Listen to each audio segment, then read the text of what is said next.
Philadelphia, Pennsylvania, March 1943. Jefferson Memorial Hospital, third floor clinic.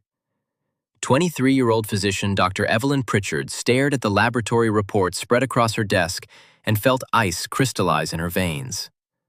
Her elderly patient, Mrs. Constance Aldridge, 72 years of age, had first walked into the clinic 3 weeks ago complaining of persistent weakness, dizziness, and severe gastric distress.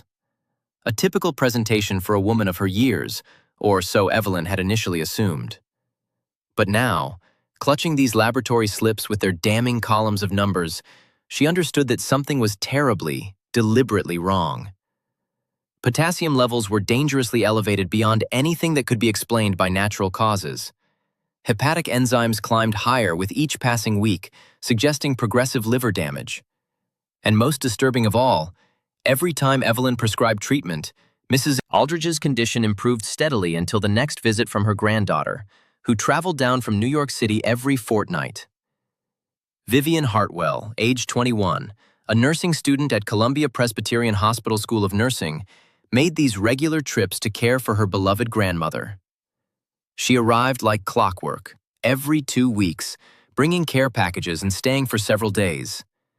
And every single time, within 48 hours of Vivian's departure, Mrs. Aldridge would be rushed back to the clinic in a state of near collapse, her symptoms worse than before. Evelyn locked her office door and retrieved a leather-bound journal from the bottom drawer of her filing cabinet. She had been maintaining this record in secret, understanding full well that if her suspicions proved false, she would destroy an innocent young woman's life and reputation. But if she was right, if her instincts were leading her toward the truth, she might save a patient's life before it was too late. She opened the journal and reviewed her notes, arranged chronologically with meticulous precision. March 15, 1943. First consultation with Mrs. Constance Aldridge. Patient presented with complaints of nausea, generalized weakness, and numbness in the extremities. Evelyn conducted a standard physical examination. Blood pressure was elevated but not critical, pulse rapid and thready. She prescribed phenobarbital for anxiety and B-complex vitamins, standard treatment for such symptoms in elderly patients. March 18th. Mrs. Aldridge returned to the clinic. Her condition had deteriorated markedly. Violent vomiting, diarrhea, severe abdominal cramping that left her doubled over in pain. Evelyn suspected acute gastritis and ordered a barium swallow examination. The radiographic results showed mild inflammation, nothing to account for such severe symptoms. The disconnect between the test results and the patient's suffering troubled Evelyn deeply. March 22nd. Following treatment, Mrs. Aldridge showed remarkable improvement. She actually smiled during her appointment, her color returning, her hands steady. She regaled Evelyn with stories from her life. She spoke of her late husband's work at the Philadelphia Navy Yard before his death in 1936, of the daughter she had raised alone who succumbed to breast cancer 5 years ago in 1938, leaving behind granddaughter Vivian and great-granddaughter Dorothy, now 4 years old. Mrs. Aldridge told Evelyn that her Vivian was such a treasure. She explained with pride shining in her eyes that the young woman was studying to be a registered nurse, just like the doctors who cared for her. Vivian would graduate next year and serve her country. Mrs. Aldridge said she couldn't be prouder. The love in her voice was unmistakable, absolute, unquestioning. March 24th. Vivian arrived from New York on the afternoon train. Evelyn glimpsed her briefly in the hospital corridor as the young woman made her way to her grandmother's room. She was tall and slender, with auburn hair styled in the fashionable victory roll that so many young women wore during the war years. She wore a crisp navy suit and carried a large carpet bag. Attractive, self-possessed, she moved through the halls with quiet confidence that suggested someone comfortable in medical settings. Vivian brought her grandmother a care package of rationed goods: sugar, butter, and coffee, all precious commodities in wartime America. She also brought what Mrs. Aldridge later described to Evelyn as special herbal tea from a Chinatown apothecary, recommended for vitality and health. The old woman seemed thrilled by her granddaughter's thoughtfulness. March 26th.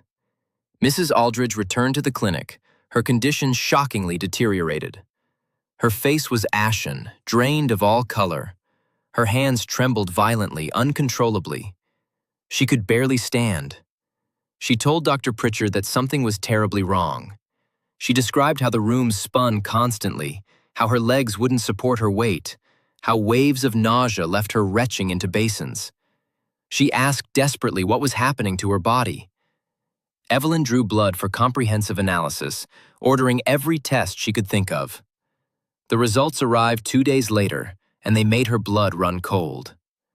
She opened her journal to a fresh page and began constructing a detailed timeline, cross-referencing dates and symptoms with obsessive care. Each of Vivian's visits from New York coincided precisely with a dramatic worsening of Mrs. Aldridge's condition. Each time the granddaughter departed and the grandmother finished drinking the Chinatown herbal tea, her symptoms stabilized. The pattern was too consistent to be coincidence. Evelyn didn't believe in coincidences. She had trained at the Women's Medical College of Pennsylvania, one of the few institutions that admitted women to medical school in that era. Her professors had drilled into her the importance of pattern recognition and differential diagnosis. They had taught her to trust the evidence, to follow the data wherever it led, even when it led to uncomfortable conclusions. And this pattern was unmistakable. But the implications were almost too horrifying to contemplate. Mrs. Aldridge would never suspect Vivian. Never. The old woman doted on her granddaughter with absolute, uncritical devotion.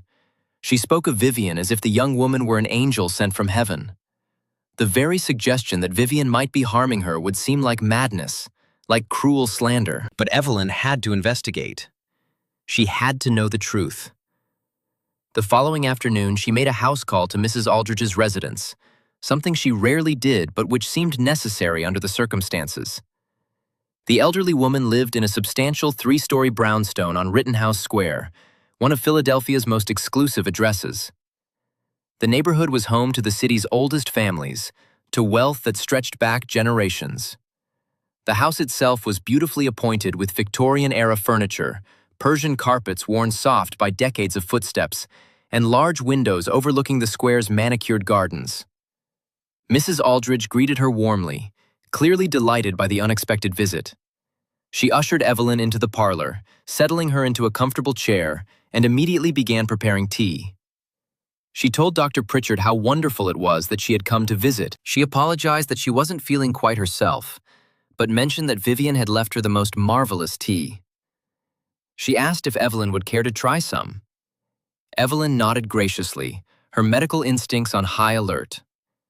Mrs. Aldridge retrieved a decorative tin from the sideboard. It was labeled in Chinese characters with a small English translation reading, "Dragon Well Longevity Tea." Evelyn opened the container and inhaled carefully, analyzing the scent with the trained nose of someone who had spent years studying pharmacology. The aroma was pleasant at first, floral and slightly astringent, but underneath lay a bitterness that seemed out of place, a sharpness that didn't belong in ordinary tea. She took a small pinch of the tea leaves, wrapped them discreetly in her handkerchief when Mrs. Aldridge turned away to fetch cups. Then she asked the old woman if she would mind terribly if she took a sample home. She explained that if it was as beneficial as Mrs. Aldridge claimed, she might recommend it to other patients. Mrs. Aldridge was delighted by the idea.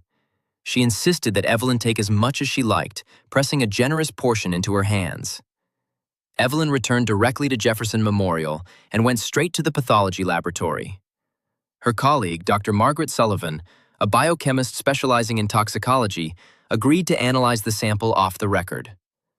Margaret was one of the few people Evelyn trusted completely, a brilliant scientist who had fought her own battles to be taken seriously in a male-dominated field.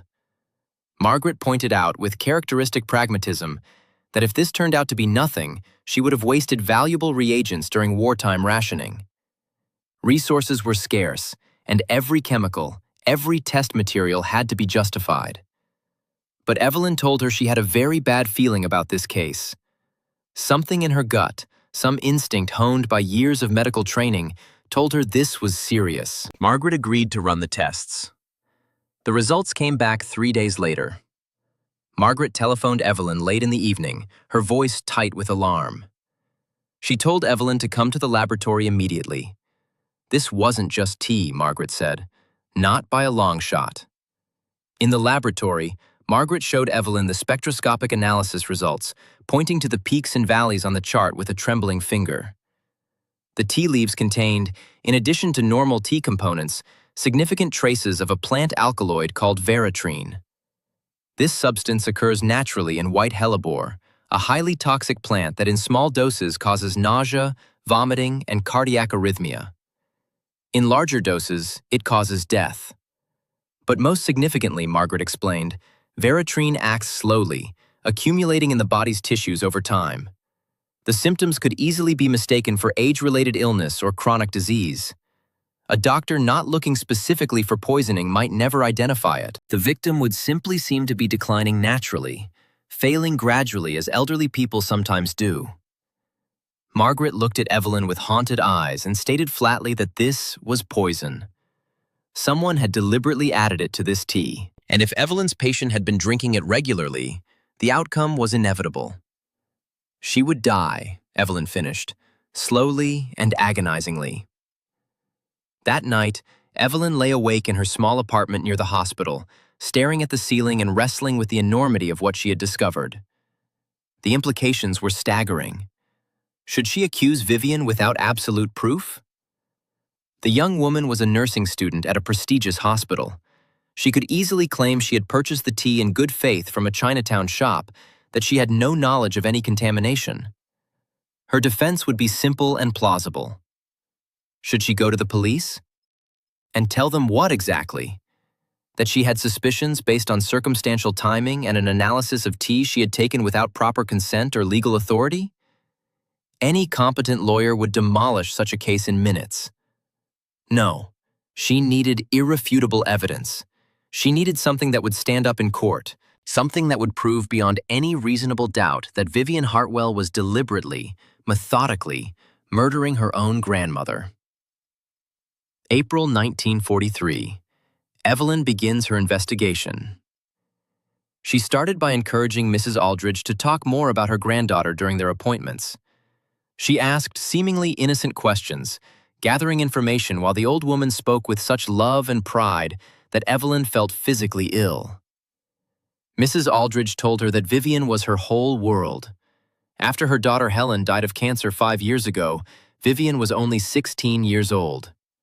She was raising little Dorothy all by herself, alone and scared. The child's father had abandoned them the moment Helen told him she was pregnant, disappearing without a trace. Vivian could have given up, Mrs. Aldridge said. She could have sent Dorothy to an orphanage, as so many young unwed mothers did. But she kept the baby. She worked part-time while finishing high school, then won a scholarship to Columbia. Mrs. Aldridge's voice swelled with pride as she recounted these accomplishments. She was so terribly proud of her granddaughter. Evelyn asked about the house. She inquired whether it was in Mrs. Aldridge's name, framing the question as general interest in estate planning. Mrs. Aldridge explained that yes, the house had been in the Aldridge family since 1890.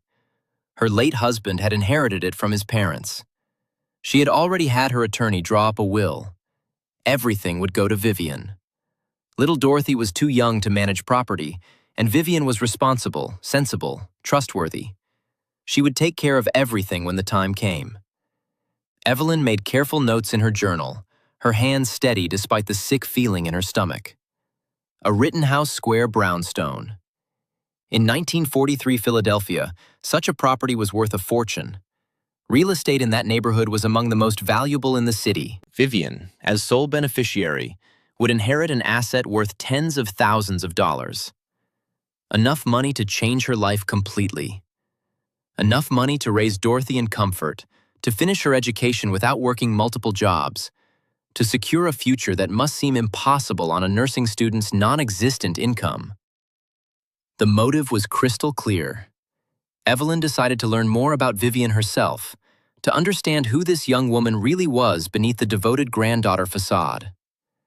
She contacted a colleague who taught at Columbia's nursing school and requested information, framing it carefully as a reference check for a potential research position. She couldn't reveal her true suspicions. Not yet. Not without proof.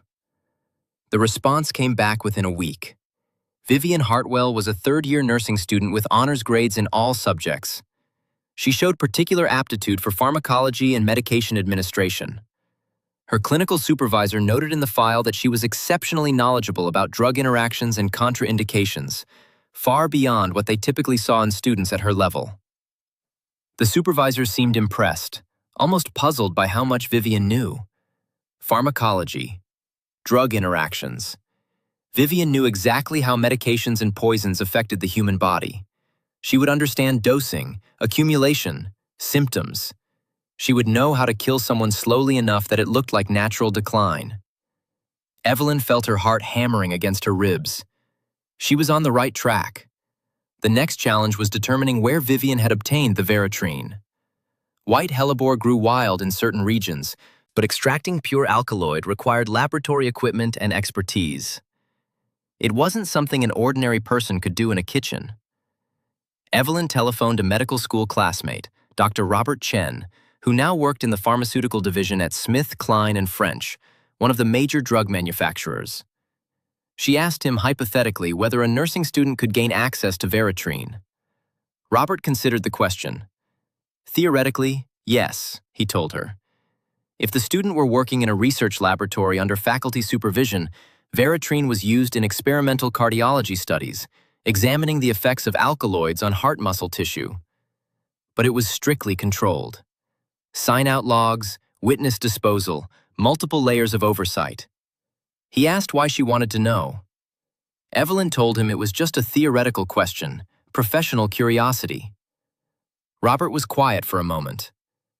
Then he told her directly that if she suspected someone of poisoning, she needed to tell him. This was serious business, potentially criminal. He could help her. Evelyn said it was only a suspicion at this point. If anything developed, he would be the first to know. She couldn't reveal more, not yet. Not until she had proof. She hung up and sat in thought.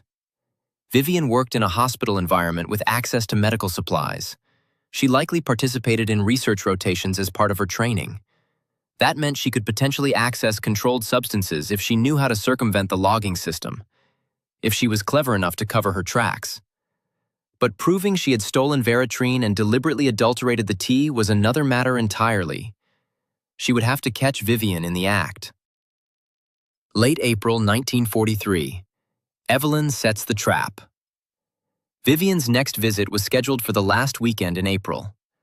Evelyn arranged with Mrs. Aldridge to make a house call that Saturday afternoon, explaining that she wanted to check on her patient's progress and adjust her medications in person. Mrs. Aldridge was delighted. She told Evelyn it was perfect timing because Vivian would be there too. They would finally meet properly, have a real conversation. April 24th, 1943. Evelyn arrived at the Rittenhouse Square brownstone at precisely 4 o'clock in the afternoon. Vivian answered the door. She was even more striking up close than she had appeared in the hospital corridor. Auburn hair perfectly waved in the style of the day, intelligent gray eyes that assessed Evelyn with surprising sharpness, a navy dress with a white Peter Pan collar that emphasized her nursing school training. She wore a small gold pin on her lapel showing the caduceus symbol of the medical profession. Vivian greeted her in a measured, professional tone. She asked if Evelyn was Dr. Pritchard, though she clearly already knew the answer. Evelyn confirmed her identity and explained that she had come to check on Mrs. Aldridge's health. Vivian smiled, but the expression didn't reach her eyes. It was a practice smile, the kind nurses learn to give difficult patients. She commented on how very dedicated it was of Evelyn to make house calls. She told her that her grandmother was in the sitting room and invited her inside. Mrs. Aldridge was settled in an overstuffed armchair near the fireplace, covered with a wool afghan despite the mild spring weather. Her face was pale, her hands trembling noticeably. Evelyn sat beside her and checked her pulse and blood pressure with her portable equipment. The readings were alarming. Her pulse was weak and irregular, her blood pressure dangerously low. Evelyn asked whether Mrs. Aldridge had been taking the medications she had prescribed. The old woman assured her that yes, she had been taking them religiously, exactly as directed. But she still felt dreadful, exhausted beyond measure. She expressed gratitude that Vivian was there. She explained that her granddaughter made her that wonderful tea, and it seemed to help a bit, at least temporarily. Evelyn glanced quickly at Vivian. The young woman stood at the sideboard with her back to them, preparing the tea service. Her movements were efficient, practiced, the movements of someone who had done this many times before. She measured tea leaves into the pot with a silver scoop, poured boiling water from the kettle, stirred briskly with a silver spoon. Evelyn couldn't see whether she added anything else, but she was certain in her bones that the poison was already in that teapot, measured and mixed with deadly precision. Mrs. Aldridge called to a granddaughter, asking Vivian to bring Dr. Pritchard a cup as well. She was sure the doctor would enjoy tasting the special tea. Evelyn's blood froze in her veins. She forced herself to smile and agreed that would be lovely, thank you so much. Her mind raced. If she refused, Vivian might become suspicious. But if she drank the tea, she would be poisoning herself. Vivian poured 3 cups with steady hands, adding cream and sugar at her grandmother's direction. She brought them over on a silver tray, her movements graceful and controlled. Evelyn took her cup carefully, noting that it came from the same pot as Mrs. Aldridge's serving. If she was right about the poison, her own cup contained the same deadly substance. She brought the cup to her lips, pretending to sip while barely wetting her lips. She set it down on the side table and commented that it was delicious. What an interesting flavor. Vivian explained smoothly that it was a traditional Chinese blend. She had found it in a specialty shop in Manhattan's Chinatown, she said. The herbalist told her it was particularly good for elderly people, improving circulation and supporting digestion. Her grandmother seemed to enjoy it very much. Evelyn repeated the word, the herbalist. She asked whether Vivian remembered the name of the shop. Vivian's eyes narrowed almost imperceptibly, a tiny shift that most people would have missed.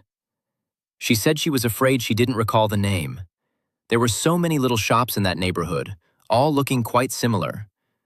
She asked why Evelyn wanted to know. Evelyn explained it was professional interest. If the tea was beneficial, she might recommend it to other patients who were struggling with similar ailments. Vivian's smile was perfectly pleasant, perfectly false. She said, "Of course, that made sense." Evelyn stayed for another 20 minutes, making small talk about the war effort and the spring weather, observing everything. When Vivian excused herself to use the powder room, Evelyn quickly poured her tea into a small specimen vial she had hidden in her medical bag.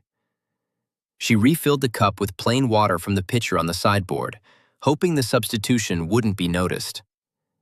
When Vivian returned, Evelyn made her goodbyes, claiming she had other patients to see before evening. As she was leaving, Vivian walked her to the door. She thanked Evelyn for taking such good care of her grandmother. She mentioned that Mrs. Aldridge spoke very highly of Dr. Pritchard, trusted her completely. Evelyn responded that it was her privilege. Mrs. Aldridge was a remarkable woman who deserved the best possible care. Vivian's gray eyes met Evelyn's directly. She stated with emphasis that she loved her grandmother more than anything in the world. There was something in that statement, something that made Evelyn's skin prickle. A challenge, perhaps. Or a warning. A message that said, "I know what you're thinking, and you'll never prove it." Evelyn walked back to Jefferson Memorial in the fading afternoon light, the vial of tea safely tucked in her medical bag. Her hands shook slightly as she gripped the handle. Margaret Sullivan agreed to run an emergency analysis that very evening, understanding from Evelyn's tone that this was urgent. The results confirmed Evelyn's worst fears. The tea from that afternoon contained an even higher concentration of Veritrine than the original sample she had tested. Someone was escalating the dosage, increasing the amount of poison with each visit. Mrs. Aldridge's body was being systematically saturated with toxins. Without intervention, she would be dead within weeks, perhaps days. Evelyn sat in the laboratory, holding the report with trembling hands, and made her decision. She would go to the police. She would present her evidence. And she would stop Vivian Hartwell before Mrs. Aldridge ended up in the morgue, before this brilliant, calculating young woman could claim her inheritance over her grandmother's corpse. May 1943. The investigation begins. Detective Lieutenant Frank Kowalski of the Philadelphia Police Department listened to Evelyn's story with the skeptical expression of a man who had heard every conceivable tale of human wickedness in his 20 years on the force. When she finished her account, he leaned back in his chair and lit a Lucky Strike cigarette, exhaling smoke toward the ceiling. He asked Evelyn to clarify. Was she telling him that a nursing student from New York was slowly poisoning her grandmother to inherit a house? Evelyn confirmed that yes, that was exactly what she was telling him. Kowalski observed that her evidence consisted of some tea leaves and a timeline. Was there anything else? Evelyn explained that the tea leaves contained a deadly poison. The timeline showed a clear pattern of illness corresponding to the granddaughter's visits, and she had laboratory analysis from a certified toxicologist, documented evidence that couldn't be disputed. Kowalski exhaled smoke and laid out the problem. The girl could claim she bought that tea in good faith. Maybe the herbalist adulterated it. Who knew what went on in those Chinatown shops with their strange herbs and mysterious remedies? Maybe the tea was contaminated from the growing conditions, pesticides, or natural toxins in the soil. Evelyn didn't have any proof that Vivian had intentionally poisoned the tea. Evelyn pointed to the motive. Vivian would inherit a valuable property worth tens of thousands of dollars. Kowalski countered that lots of people inherited property without murdering their relatives. Inheritance was normal, expected. She needed something more solid, something that proved intent and deliberate action. Ideally, she needed to catch Vivian actually putting the poison in the tea, or find the pure Veratrine in her possession. Evelyn asked how he suggested she accomplish that. Kowalski stubbed out his cigarette and told her bluntly that she was the doctor. She should figure it out. But he warned her to make it airtight, because if she was wrong, if she accused an innocent woman, that girl's lawyer would sue her for slander, destroy her medical license, and probably get her thrown in jail for harassment. Did she understand him? Evelyn understood perfectly. The stakes were impossibly high. She spent the next week planning her approach with obsessive care. The key was to catch Vivian in possession of pure Veratrine, not just poison tea, but the actual alkaloid in its concentrated form. That would prove intent beyond any reasonable doubt. But how to accomplish that without Vivian becoming suspicious, without tipping her off that she was under investigation? The answer came from an unexpected source. Dr. Margaret Sullivan mentioned over lunch one day that Columbia Presbyterian had recently tightened its controlled substances protocols after several medications went missing from the pharmacy. They were conducting a comprehensive audit, she explained. Checking all sign-out logs against physical inventory, anyone who had accessed certain drugs would be interviewed as part of the investigation. Evelyn's pulse quickened. She asked what kinds of drugs were being audited. Margaret explained that narcotics were the primary concern. Morphine, cocaine, medications that could be diverted for non-medical use or sold on the black market.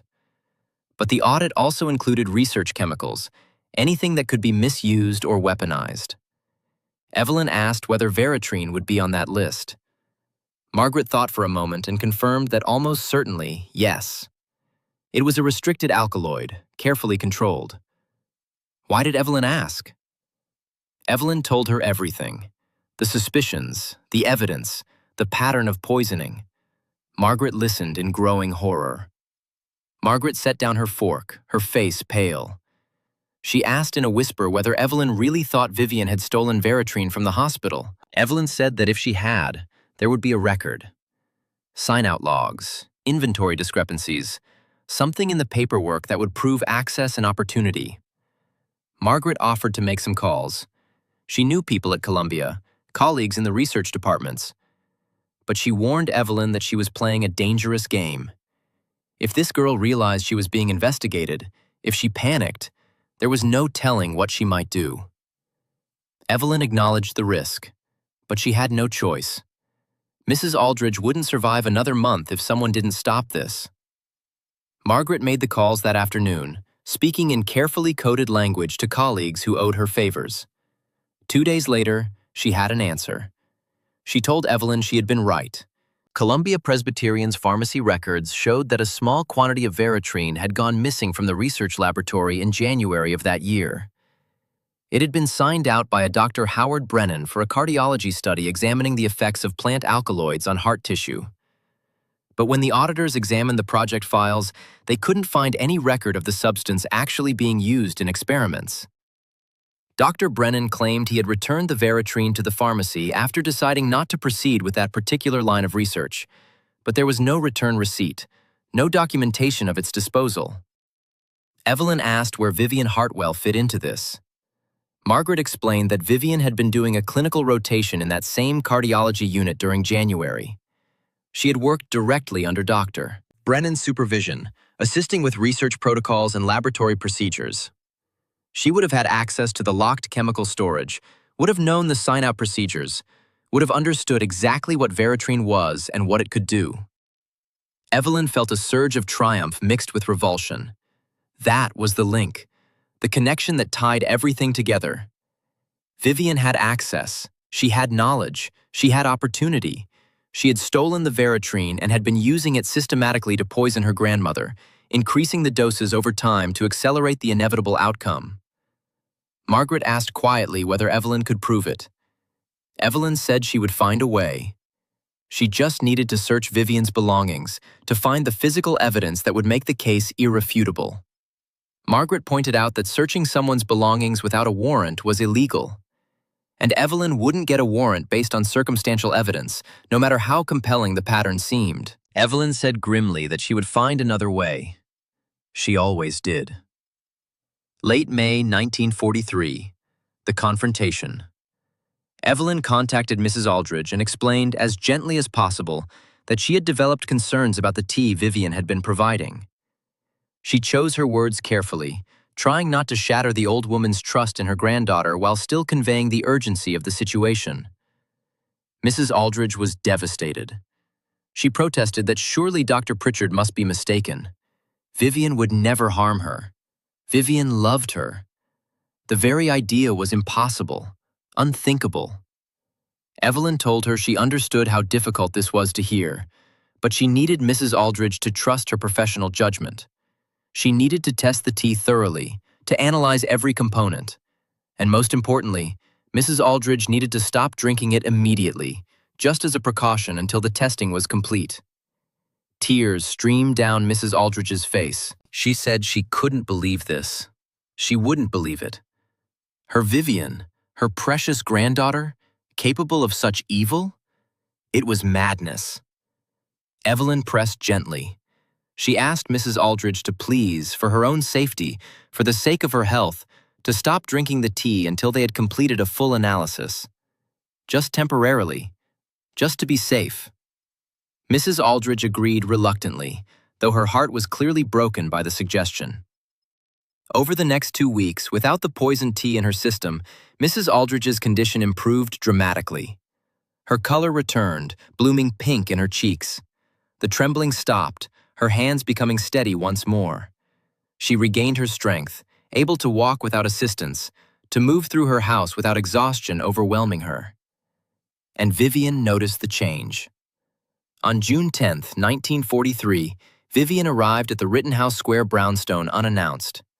This wasn't her scheduled visiting day. She found her grandmother sitting up in bed, reading the Philadelphia Inquirer, looking healthier than she had appeared in months. Vivian exclaimed with apparent delight about how wonderful her grandmother looked. She asked what had happened, what had changed. Mrs. Aldridge explained that Dr. Pritchard had put her on a new treatment regimen, and the doctor had asked her to stop drinking the tea for a while, something about potential interactions with her medications. Evelyn, who had arranged through a prearranged signal with Mrs. Aldridge's housekeeper to be present that day, watched from the hallway. She saw Vivian's face go absolutely still, all expression draining away. It was the look of someone whose carefully constructed plan was unraveling. Vivian asked in a flat voice whether Dr. Pritchard had asked her to stop drinking the tea. Mrs. Aldridge confirmed that yes, dear, just temporarily, though she had to admit she did feel much better without it. Perhaps there had been some kind of interaction after all. Vivian turned and saw Evelyn standing in the doorway watching her. Vivian said, Doctor, Pritchard's name like a curse. She commented on what a surprise it was to see the doctor there. Evelyn responded calmly that they needed to talk. Just the two of them. They went downstairs to the parlor. Evelyn closed the door behind them, creating privacy for the confrontation she knew was coming. Evelyn told Vivian quietly that she knew what she had been doing. Vivian's expression didn't change. She claimed she had no idea what Evelyn meant. Evelyn laid it out plainly. The tea contained Veratrine, a deadly poison. Vivian had been systematically poisoning her grandmother to inherit the house and the estate. For a long moment, Vivian said nothing. Then she laughed, a cold, brittle sound that held no humor. She asked whether Evelyn had proof to support such an outrageous accusation. Evelyn enumerated the evidence. Laboratory analysis of the tea showing Veratrine contamination. Timeline correlating Vivian's visits with Mrs. Aldridge's deterioration. Records showing that Veratrine went missing from Columbia Presbyterian's research pharmacy during Vivian's rotation there. Everything pointed to deliberate, premeditated murder. Vivian's smile faded. She observed that all of that was circumstantial. Any competent lawyer would tear such a case apart in 10 minutes. There was no direct proof, no smoking gun. Evelyn agreed that perhaps that was true, but she was going to the police anyway. And she was going to tell Mrs. Aldridge everything, the full truth about what her beloved granddaughter had been doing. Vivian's voice turned sharp as she said no, Evelyn was not going to do that. Evelyn contradicted her. Yes, she absolutely was, because unlike Vivian, she actually cared about her patients. She had taken an oath to do no harm, and she intended to honor it. Vivian stood abruptly, her hands clenched into fists at her sides. She asked angrily whether Evelyn had any idea what she was talking about. That house was worth $30,000. Did Evelyn understand what that meant? It meant freedom. It meant she could give Dorothy a real life, a real education, opportunities that would otherwise be impossible. It meant she didn't have to work herself to death as a hospital nurse making $60 a month, struggling to feed and clothe a child on poverty wages. Vivian continued, her voice rising. Her grandmother was 72 years old. She had lived her life, experienced everything she was going to experience. She would die soon anyway, of age or disease or simple decline. Vivian was 21. She had her whole future ahead of her. Why should she sacrifice everything for a few more years of an old woman's existence? Evelyn said simply that Vivian had decided to murder her grandmother. Vivian corrected her. She had decided to secure her future and her daughter's future. Her grandmother would have died soon regardless. She was just accelerating the inevitable, making it serve a purpose. Evelyn told her it wasn't her decision to make. Life and death belonged to God and nature, not to desperate young women who wanted money. Vivian took a step toward her, rage contorting her beautiful features. She asked whether Evelyn wanted to destroy her. Was that the goal? To ruin a young woman's life over an old woman who was going to die in a few years anyway? Evelyn responded that if she didn't go to the police, Vivian would kill Mrs. Aldridge. And probably others after her, once she realized how easy it was, how simple to take what she wanted through poison and patience. Vivian called her a self-righteous bitch. Evelyn met her gaze steadily, unmoved by the insult. She announced that she was going upstairs now. She was going to tell Mrs. Aldridge everything. And then, she was calling Detective Kowalski. Vivian could wait there, or she could run. But either way, this ended today. She turned toward the door. Vivian's voice stopped her. She said, "Wait, just wait." Evelyn turned back. Vivian's face had crumpled, tears spilling down her cheeks in what might have been genuine anguish or might have been another manipulation. She begged Evelyn not to do this. She promised she would stop, would never come near her grandmother again. She would disappear, move to another city, another state. Just please don't tell Mrs. Aldridge. Don't destroy her love, the old woman's trust and devotion. It was all she had left. Evelyn told her it was too late for that. The time for mercy had passed. Vivian continued begging, her voice breaking. "Please," she said. She was begging on her knees if necessary. Evelyn looked at the young woman before her. Brilliant, desperate, capable of murder in pursuit of security. She felt only pity, the kind of pity one feels for someone who has destroyed themselves through their own choices. She told Vivian that she had made her choice. Now she would live with the consequences, whatever they might be. She opened the door and called for Mrs. Aldridge. The trial, August 1943. The case of Commonwealth of Pennsylvania versus Vivian Louise Hartwell became a sensation in the Philadelphia newspapers. The Philadelphia Inquirer ran the headline, "War Hero's Widow Nearly Murdered by Granddaughter" in 72-point type. The Evening Bulletin reported, "Nursing student accused of slow poisoning scheme," above a photograph of Vivian being led into the courthouse in handcuffs. The trial lasted 8 days, each one covered extensively by the press. The prosecution presented Evelyn's evidence methodically, building their case piece by piece. They showed the jury the laboratory analysis proving that the tea contained veratrine. They presented the timeline of Mrs. Aldridge's illness, demonstrating how it correlated precisely with Vivian's visits. They produced pharmacy records from Columbia Presbyterian, documenting the missing alkaloid. They called Dr. Howard Brennan to testify, and he confirmed that Vivian had worked in his laboratory and would have had access to the controlled substances stored there. Vivian's defense attorney, a sharp young man named Theodore Whitmore, who had made his reputation defending difficult cases, argued that the evidence was purely circumstantial. The tea could have been contaminated at the source, he suggested. Perhaps the herbalist who sold it had adulterated the product, knowingly or unknowingly. Perhaps the tea leaves had been grown in soil contaminated with naturally occurring toxins. The pharmacy discrepancy could be explained as a clerical error, a missing piece of paperwork in a busy research facility. The timeline correlation could simply be coincidence, the normal fluctuations of an elderly woman's health. Whitmore emphasized repeatedly that there was no direct proof that Vivian had deliberately poisoned her grandmother. No one had seen her add veratrine to the tea. No one had found the pure alkaloid in her possession. Everything the prosecution presented could be explained in other ways. Innocent ways that didn't require believing a devoted granddaughter was capable of murder. But then the prosecution called its final witness, the person who mattered most, Mrs. Constance Aldridge herself.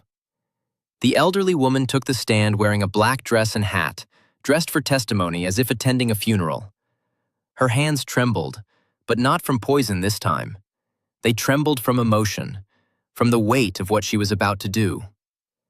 Assistant District Attorney James McKenna guided her gently through her testimony, his voice soft and respectful. He asked whether her granddaughter Vivian knew about her will, about the inheritance. Mrs. Aldridge confirmed that yes, Vivian knew everything. She had told her granddaughter explicitly that she would inherit the house, the savings, everything. She had wanted Vivian to know she would be taken care of, that she wouldn't have to struggle anymore. McKenna asked whether Vivian had ever expressed concern about Mrs. Aldridge's health, about her suffering. Mrs. Aldridge's voice broke as she answered. She testified that Vivian had told her she worried about her grandmother's pain. Vivian had suggested that it might be a mercy if God took her soon, so she wouldn't have to endure a long, painful decline into complete helplessness. The courtroom went absolutely silent. McKenna asked when Vivian had said this, before or after she began bringing the special tea from Chinatown. Mrs. Aldridge whispered that it was before, about a month before the tea started arriving. McKenna turned to face the jury. He told them that Vivian Hartwell knew she would inherit $30,000. She knew her grandmother was healthy and could live for many more years, years that would require Vivian to continue struggling, continue sacrificing. And she had decided not to wait. She had decided to take action. Vivian sat at the defense table, her face expressionless, her hands folded in her lap in a perfect imitation of composure. When the jury returned after 6 hours of deliberation, their verdict was unanimous. The foreman stood and pronounced the single word that would define the rest of Vivian's life. Guilty. Judge Harold Winters sentenced her to 10 to 20 years in the Pennsylvania State Correctional Institution at Muncie, the women's prison that housed the state's most serious female offenders. Vivian heard the sentence without visible reaction, without tears or protest. But as the bailiffs led her away in shackles, she turned and looked directly at Evelyn, who was seated in the courtroom gallery. Vivian told her quietly that she hoped Evelyn was satisfied. She had destroyed a young woman's life to save someone who would be dead in 5 years anyway. She hoped it was worth it. Evelyn didn't respond. She simply watched as Vivian was led through the door and disappeared from view, swallowed by the criminal justice system. Mrs. Aldridge recovers and changes her will. After Vivian's conviction, Evelyn focused all her energy on restoring Mrs. Aldridge's health. She prescribed a comprehensive detoxification protocol designed to clear the accumulated poison from the old woman's system. Intravenous fluids to flush the kidneys, activated charcoal to bind any remaining toxins in the digestive tract, supportive medications for liver and kidney function, vitamins and supplements to rebuild depleted reserves. The old woman recovered slowly but steadily, like a plant that had been dying from root rot suddenly transplanted into clean soil. Within 6 months, Mrs. Aldridge was walking without assistance, moving through her house with something approaching her former energy. Her color had returned, replacing the gray pallor with healthy pink. The tremors had ceased entirely, her hands steady and sure. She looked like herself again, or as much like herself as was possible for someone who had been betrayed so profoundly by the person she loved most. During one of her follow-up appointments, Mrs. Aldridge told Evelyn that she had saved her life. Evelyn responded that she had simply been doing her job, fulfilling the obligations of her profession. Mrs. Aldridge insisted it was more than that. Evelyn had given her back her future, however much of it remained. That was a gift beyond measure. Mrs. Aldridge lived for another 7 years. She died peacefully in her sleep in March 1950, at the age of 79. Her heart simply stopped beating one night, a gentle end after so much suffering. But before her death, she made a decision that shocked everyone who knew her.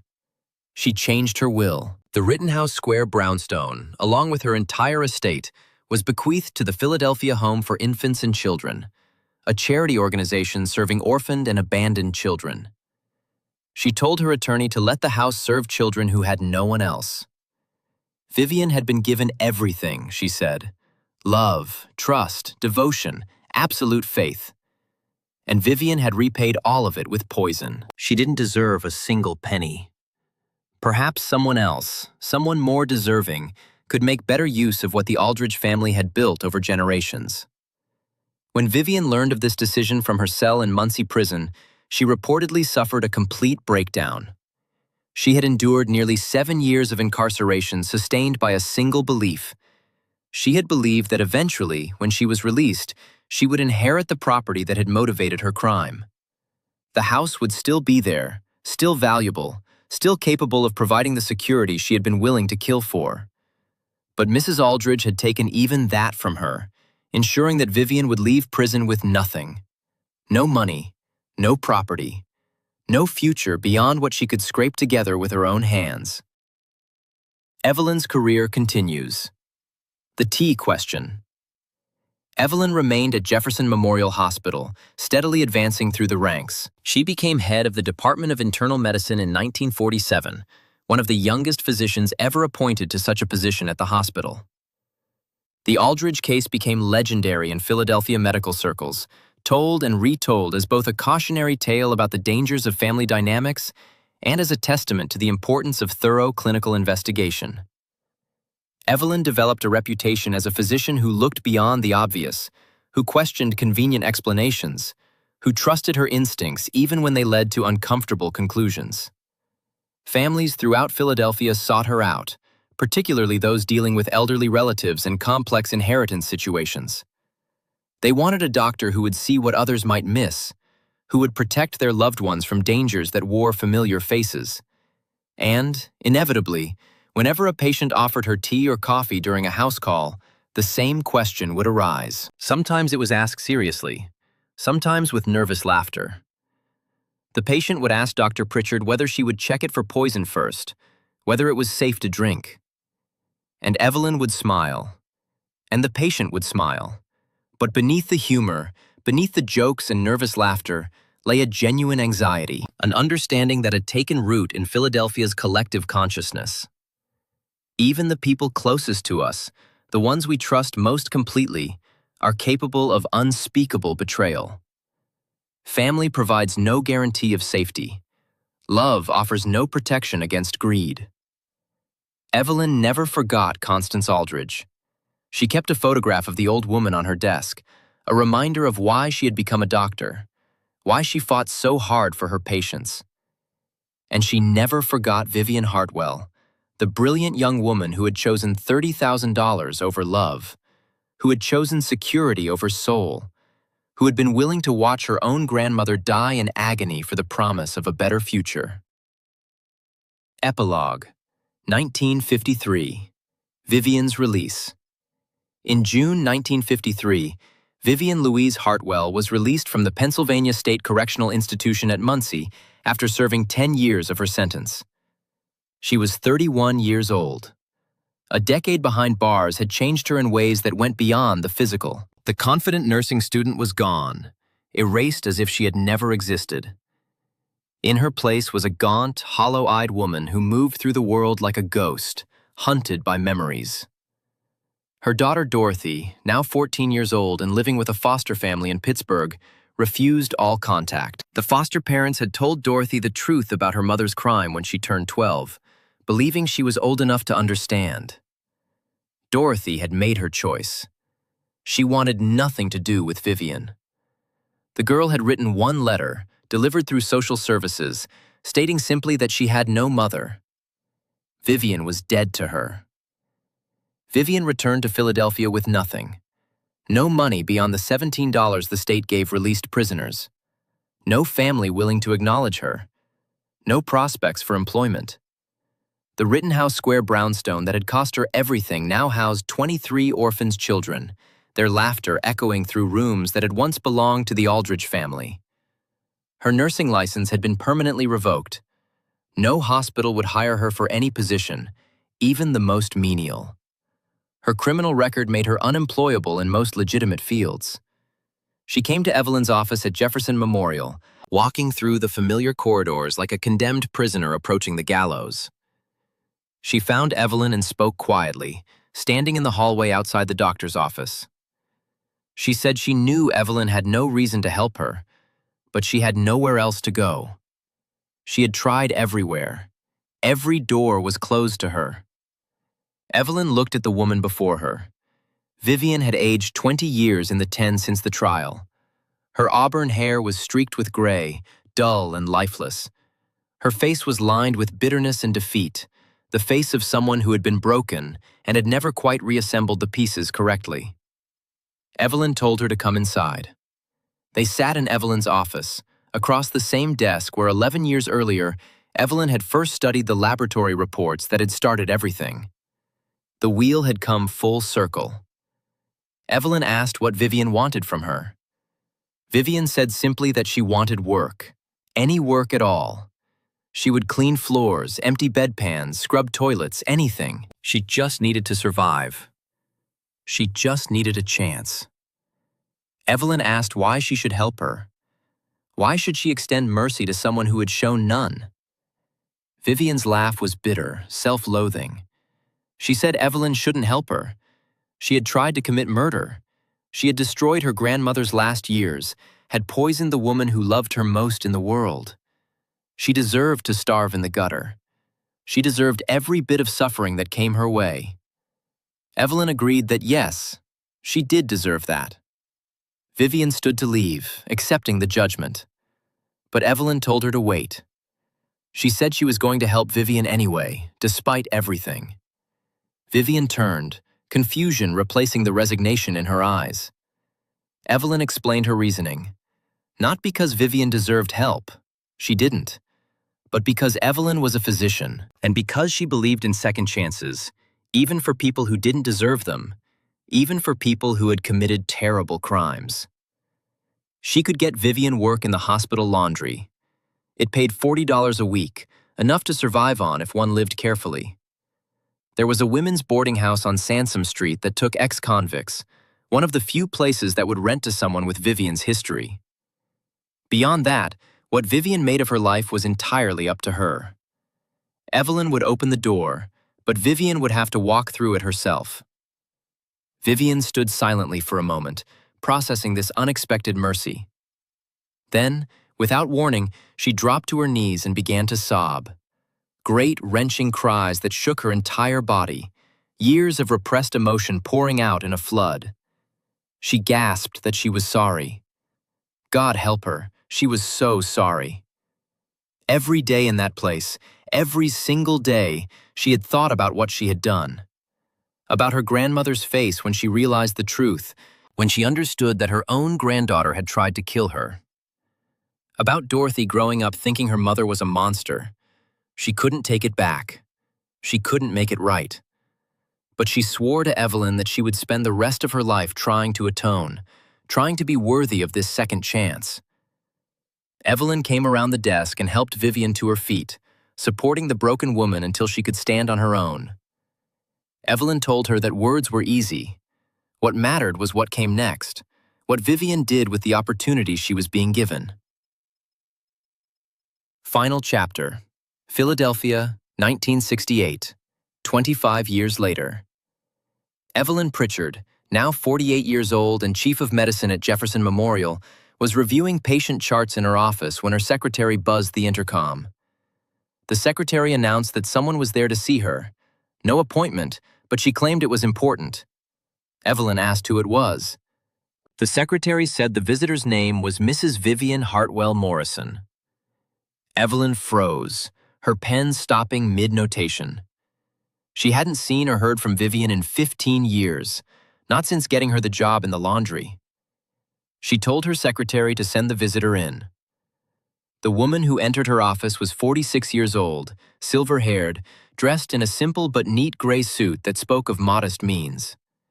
She moved with the careful dignity of someone who had learned humility the hardest possible way, through suffering and consequence. Vivian thanked Evelyn for seeing her without an appointment. Evelyn noted the different surname and asked about it. Vivian explained that she had remarried 5 years ago. Gerald Morrison, a widower who worked as a bookkeeper. She had told him everything about her past, held nothing back. And he had married her anyway, had chosen her despite knowing the worst things she had done. It was, she said, more than she had ever expected from life. Evelyn told her she was glad to hear it. Vivian sat down carefully in the chair across from Evelyn's desk. She explained that she had come to tell Evelyn something important. She had been working at the laundry for 15 years now. It was hard work, back-breaking work that left her exhausted at the end of every shift. But it was honest work, work she could be proud of. She had saved enough money to make a donation to the Philadelphia Home for Infants and Children. She pulled an envelope from her purse and placed it on Evelyn's desk with reverent care. She said it was $3,000, every penny she could spare over 15 years of saving. She wanted them to use it for the children living in her grandmother's house. She wanted something good to come from all the evil she had done. Evelyn opened the envelope and stared at the check. $3,000. Representing 15 years of brutal manual labor, every spare penny saved from poverty wages, every small pleasure denied in service of this gesture of atonement. Evelyn started to speak, but Vivian interrupted her. Vivian said she knew it wasn't enough. It would never be enough. But it was what she had. It was all she could offer. Vivian continued, her voice steady now despite the emotion behind it. She also wanted to tell Evelyn that Dorothy had reached out 3 years ago. They had been corresponding through letters. Dorothy was married now, had 2 children of her own. She was willing to let Vivian meet her grandchildren. Not forgiveness, Dorothy had been clear about that. But maybe, eventually, reconciliation. A relationship built slowly, carefully, on new foundations. Evelyn told her that was wonderful news. Vivian agreed that it was, and she attributed it to Evelyn. Because Evelyn had given her that job when no one else would. because Evelyn had shown her that redemption was possible, even for someone like her, even for someone who had committed such an unforgivable act. Evelyn stood and came around the desk. She took Vivian's hands in hers, feeling the calluses from years of hard labor. Evelyn told her something she needed to hear. When she had testified at Vivian's trial, Evelyn had believed she was irredeemable. She had thought Vivian was fundamentally broken, morally bankrupt beyond any possibility of repair. She had been wrong. Vivian had spent 25 years proving her wrong. That took courage Evelyn could barely comprehend. Vivian's eyes filled with tears. She confessed that she thought about her grandmother every day. She dreamed about her sometimes. In the dreams, her grandmother was sitting in that chair by the fireplace, and she looked at Vivian with such disappointment. Not anger, just sadness. That was worse somehow, harder to bear than hatred would have been. Evelyn told her that Constance Aldridge had loved her very much. What Vivian had done broke her heart beyond repair. But Evelyn believed that wherever Mrs. Aldridge was now, whatever came after death, she would be proud of the work Vivian had done to change, to become someone better. Vivian asked whether Evelyn really believed that. Evelyn said she did, absolutely and without reservation. They stood together in the quiet office as Philadelphia traffic hummed outside the windows. The war had ended 23 years ago. A new generation had grown up, knowing the 1940s only through their parents' stories of rationing and victory gardens and brothers who never came home. The world had changed beyond recognition. But some truths remained constant across the years. Evil existed in the world. Betrayal happened, often from the people closest to us. People were capable of terrible things in pursuit of money, security, and comfort. And yet, redemption was possible, even for the worst among us, even for someone who had chosen $30,000 over love, even for someone who had been willing to watch her own grandmother die in agony for the promise of a better future.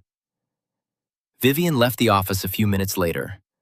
Evelyn watched from the window as the woman walked down Sansom Street, her back straight, her step measured. A woman who had spent 25 years learning to live with what she had done, and who had somehow, impossibly, found a way forward despite carrying that burden. Evelyn returned to her desk and looked at the check. $3,000. A fortune scraped together penny by penny from a laundry worker's wages over 15 years of labor. She picked up the phone and called the Philadelphia Home for Infants and Children. She identified herself and explained that she had a donation to make in memory of Constance Aldridge. $3,000. And she had a specific request for how it should be used. She wanted it to establish a scholarship fund for children who wanted to pursue careers in medicine or nursing. She paused, thinking of Vivian as she had been at 21. Brilliant, ambitious, capable of greatness and capable of murder. Two sides of the same desperate soul. She told them the scholarship should go to young women who showed exceptional promise but came from difficult circumstances. Young women who needed a second chance, an opportunity to prove themselves despite the odds stacked against them. Because in the end, that was what medicine was about. Second chances. Healing not just bodies, but souls. Believing that people could change, even when all evidence suggested otherwise. Maintaining faith in human redemption, even in the face of humanity's worst impulses. Evelyn hung up the phone and returned to her patient charts. Outside, spring rain began to fall on Philadelphia, washing the streets clean, preparing the ground for new growth. And somewhere in the city, Vivian Hartwell Morrison walked home to her husband through the rain, carrying the lightness that comes only from making amends, however inadequate, for the darkest chapter of one's life. The past could not be changed. The poisoning had happened. The betrayal was real. The broken trust could never be fully restored. But the future remained unwritten.